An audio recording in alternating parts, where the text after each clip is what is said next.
बानी पीटीआई और बुशरा बीबी तोशाखाना 2 केस में मुजरिम करार, दोनों को मजमूई तौर पर 17 साल कैद की सजा। दफा 409 के तहत 10 साल कैद की सजा सुनाई गई। दफा 47, 2 और 5 के तहत 7 साल कैद की सजा सुनाई गई। 1,64,25,650 रुपए फीकस जुर्माना भी आए। जुर्माने की अदम अदायगी पर 6 माह मजीद कैद की सजा होगी। स्पेशल जज सेंट्रल शाहरुख अर्जुमन ने अडियाला जेल में बानी पीटीआई और बुशरा बीबी की मौजूदगी में केस का फैसला सुनाया। बानी और बुशरा बीबी के वकला में से कोई भी अदालत न पहुंचा। तोशाखाना 2 केस 1 साल से ज्यादा चला। अडियाला जेल में 80 से ज्यादा समातें हुई। 18 गवाहान के बयानात कलमबंद करके उन पर जिरह मुकम्मल की गई।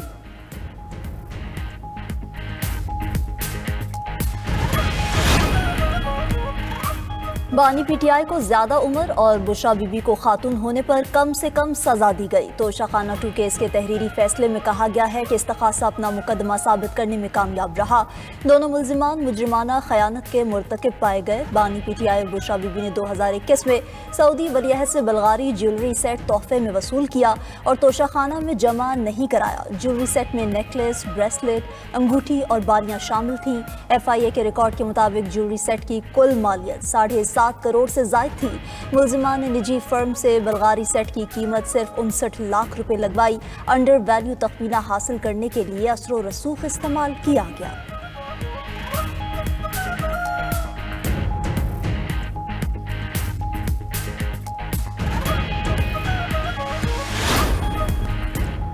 दस साल कैद की सजा से हमें कोई फर्क नहीं पड़ता। 2 माह से तवक्को थी कि तोशाखाना का यही फैसला आएगा। अलीमा खान का बानी पीटीआई को सजा पर रद्द-ए-अमल। चेयरमैन पीटीआई बैरिस्टर गौहर ने कहा कि आज इंसाफ का कत्ल हुआ। मुल्क में जजेस महफूज नहीं, इंसाफ खत्म हो गया है। पीर को एक और फैसला आ रहा है। ऐसे फैसलों के बाद हम जमहूरियत के लिए खाक कोशिश करें।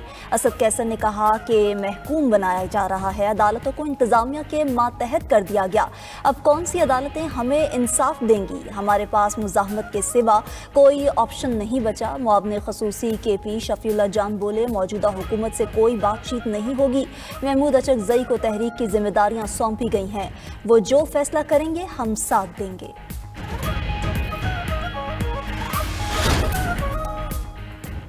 सियासी लोगों के खिलाफ गलत रिवायात कायम की जा रही हैं जो जमहूरियत के लिए खतरनाक है। वज़ीर आला KP सोहेल आफरीदी का बानी पीटीआई के फैसले पर रद्द-ए-अमल।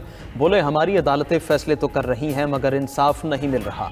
हुकूमत में बैठे लोग अगर समझते हैं कि वो कल को महफूज रहेंगे, ये उनकी गलत फहमी है। सियासी जमातों को किसी का आलाकार नहीं बनना चाहिए।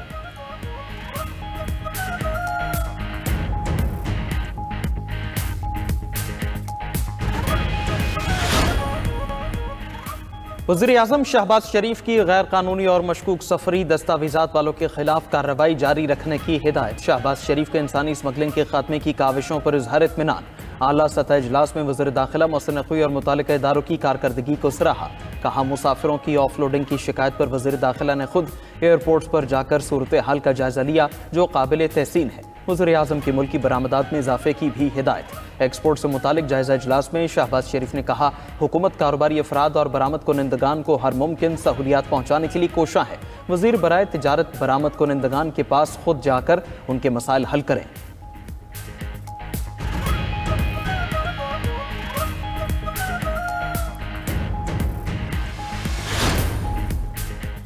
खित्ते के अमन का दुश्मन इसराइल एक बार फिर ईरान पर हमले का मंसूबा बनाने लगा। अमरीकी मीडिया के मुताबिक इसराइल को ईरान के मिसाइल और जौहरी प्रोग्राम पर तशवीश है।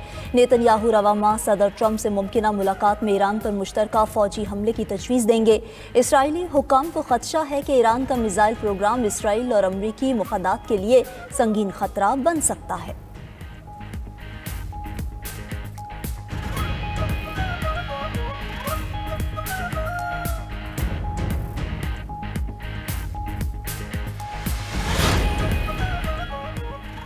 गजा अमन मुआहदे के अगले मरहले की तैयारी। अमरीका का 45 ममालिक के साथ गजा इस्तेहकाम फोर्स के क़याम पर तबादला ख्याल।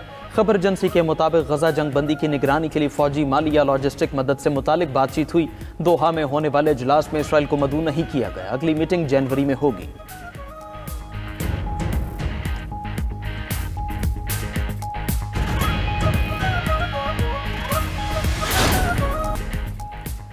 दहशतगर्द इसराइल की गजा में पनाह गजीनों के स्कूल पर फायरिंग, बच्चों समेत 5 फलस्तीनी शहीद। स्कूल में बेघर अफराद रिहाइश पजीर थे। हमास ने हमले को जंगबंदी की संगीन खिलाफ वर्जी करार दे दिया।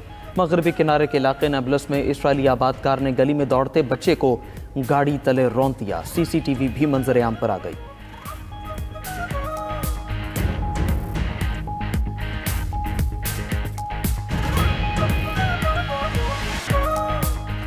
बांग्लादेश के नौजवान इनकलाबी रहनुमा उस्मान हादी ढाका यूनिवर्सिटी में सपुर्द खाक। नमाज जनाजा पार्लियामेंट के बाहर अदा की गई। अबूरी वज़ीर आज़म मोहम्मद यूनुस समेत लाखों अफराद शरीक हुए। उस्मान हादी की तदफीन के बाद नौजवानों के मुजाहरे, मुश्तइल अफराद का बांग्लादेशी पार्लियामेंट के बाहर एहतजाज, शदीद नारेबाजी की गई। हुकूमत को कातिलों की गिरफ्तारी के लिए 24 घंटे की डेडलाइन दे दी।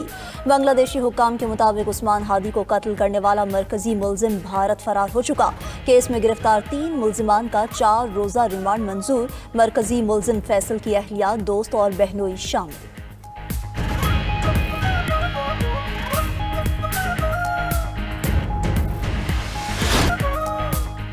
वज़ीर दिफा ख्वाजा आसिफ ने नाम नेहाद भारतीय लिबरल्स का मुनाफिकाना चेहरा बेनकाब कर दिया।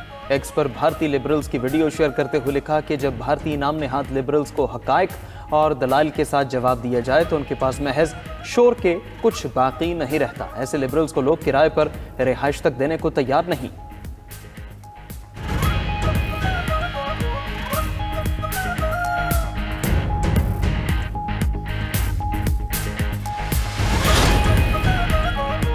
पाकिस्तान और यूरोपीय यूनियन के मुश्तरका कमीशन का 15वां इजलास इख्तिताम पसीर। तर्जुमान दफ्तर खारजा के मुताबिक इजलास में जमहूरियत, तर्ज हुक्मरानी, इंसानी हुकूक पर तफसीली बातचीत हुई। आज़ादी इजहार, तारकीन वतन, मौसमियाती तब्दीली, IT और इंगेजमेंट प्लान पर भी तबादला ख्याल। यूरोपीय वफ़द ने तशद्दुद के खिलाफ इक़दामात और कमीशन बराए अक़लियतों के क़याम को मुस्बत पेशरफ्त करार दिया। यूरोपीय यूनियन ने पाकिस्तान की हिमायत जारी रखने के अज़्म का इआदा किया।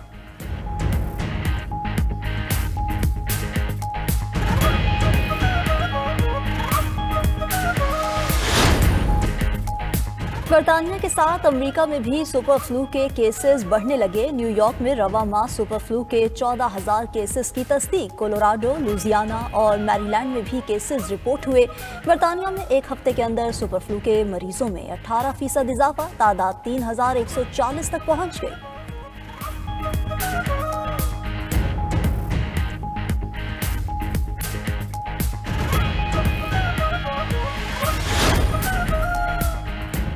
काहिरा में रूस अफ्रीका दूसरी वजारती कॉन्फ्रेंस, मिस्री और रूसी वज़ीर ख़ारजा ने मुश्तरका सदारत की।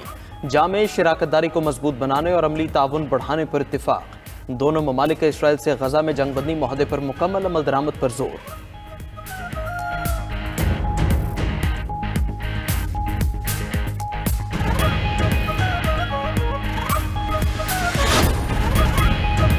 मुल्क में कहीं बारिश तो कहीं गहरे बादलों के डेरे। कोयटा, कोहलू समेत बलूचिस्तान के बेशतर शहरों में बादल खुलकर बरसे। गवादर में मूसलाधार बारिश से नशेबी इलाके ज़ेर-ए-आब। खैबर पख्तूनख्वा और पंजाब में भी बारिश की पेशगोई।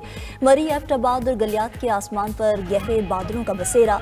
सयाहों को बर्फबारी का इंतजार। उधर पंजाब के मैदानी इलाकों में आज भी धुंध उतर आई। हद निगाह मुतासर होने के बायस मोटरवे M2, M3, M4 और M11 ट्रैफिक के लिए बंद।